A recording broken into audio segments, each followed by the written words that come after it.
ভোজ্য তেলের দাম লিটারে 9 টাকা বাড়িয়ে দিয়েছে ব্যবসায়ীরা। মঙ্গলবার রাত থেকে নতুন দামে তেল বিক্রি শুরুও করেছে তারা, সরকারি সিদ্ধান্ত ছাড়াই। বিষয়টিকে অগ্রহণযোগ্য বলে মন্তব্য করেছেন বাণিজ্য উপদেষ্টা। বুধবার সচিবালয়ে সাংবাদিকদের প্রশ্নের জবাবে তিনি একথা বলেন। জানান, এর বিরুদ্ধে ব্যবস্থা নেবে সরকার। এ সময় কনজিউমার্স অ্যাসোসিয়েশন অব বাংলাদেশ ক্যাবের সভাপতি বলেন, সরকার নির্বাচন নিয়ে ব্যস্ত থাকার সুযোগ নিয়েছে ব্যবসায়ীরা।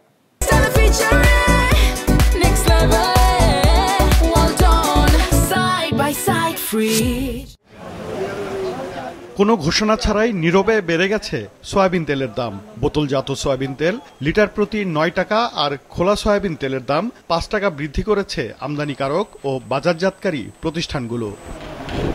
রাজধানীর বিভিন্ন বাজার ঘুরে দেখা গেছে, স্টকে থাকা বোতলজাত তেল আগের দামে বিক্রি হলেও নতুন বাজারজাত তেলের বোতল বিক্রি হচ্ছে বাড়তি দামে।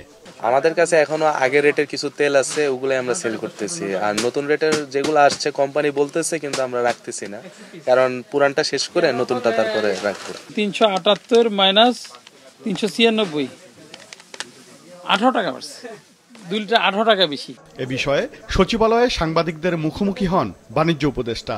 বলেন, সরকারের অনুমতি ছাড়াই অযৌক্তিকভাবে ভোজ্য তেলের দাম বাড়িয়েছে ব্যবসায়ীরা।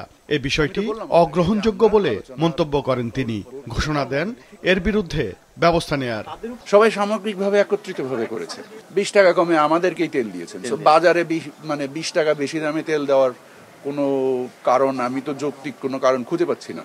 গতকালই তো আমরা কিনেছি ওনাদের কাছ থেকে 50 লক্ষ লিটার তেল কিনেছি, 1-2 লিটার না তো 50 লক্ষ লিটার তেল যদি টেন্ডারে 20 টাকা কমে আমরা কিনতে পারি, তাহলে বাজারে কেন এত বেশি দামে বিক্রি হবে? উপদেষ্টা জানান, আলোচনার মাধ্যমে পরবর্তী করণীয় ঠিক করে পদক্ষেপ নেবে সরকার। এবং যদি যৌক্তিক কোনো কারণ থাকে বাড়ানোর, আমরা we are happy to discuss, কারণ আমরা তো সরবরাহ ব্যবস্থাকে গতিশীল রাখতে চাই, আমরা তো সরবরাহ ব্যবস্থাকে বিঘ্নিত করতে চাই না। কিন্তু সেটা যেহেতু মানে আইনগত ভিত্তিতে এবং যে মানে কাস্টমারি যে প্র্যাকটিসটা ছিল তার মাধ্যমে এতদিন ধরে নির্ধারিত হয়েছে, ইনশাল্লাহ আমরা সেইভাবে সমাধান করব। সে সময় কনজিউমার্স অ্যাসোসিয়েশন অব বাংলাদেশ ক্যাবের সভাপতি বলেন, সরকারের অনুমোদন না নিয়ে তেলের দাম বাড়ানো আইনের লঙ্ঘন। সরকার নির্বাচন নিয়ে ব্যস্ত থাকায় ব্যবসায়ীরা এই সুযোগ নিয়েছে বলেও মন্তব্য করেন তিনি। জানেন যে নির্বাচন আরও আইন শৃঙ্খলা নিয়ে অনেকগুলো চ্যালেঞ্জ আছে।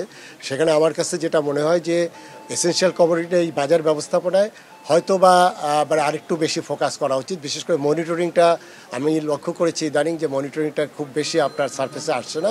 এর আগে গত অক্টোবরেও একইভাবে সরকারের অনুমতি ছাড়া ভোজ্য তেলের দাম বাড়িয়েছিল কোম্পানিগুলো। তখন সরকার জানায় এভাবে মূল্য বাড়ানোর সুযোগ নেই। পরবর্তী সময়ে চাপের মুখে সেই সিদ্ধান্ত থেকে সরে আসে প্রতিষ্ঠানগুলো।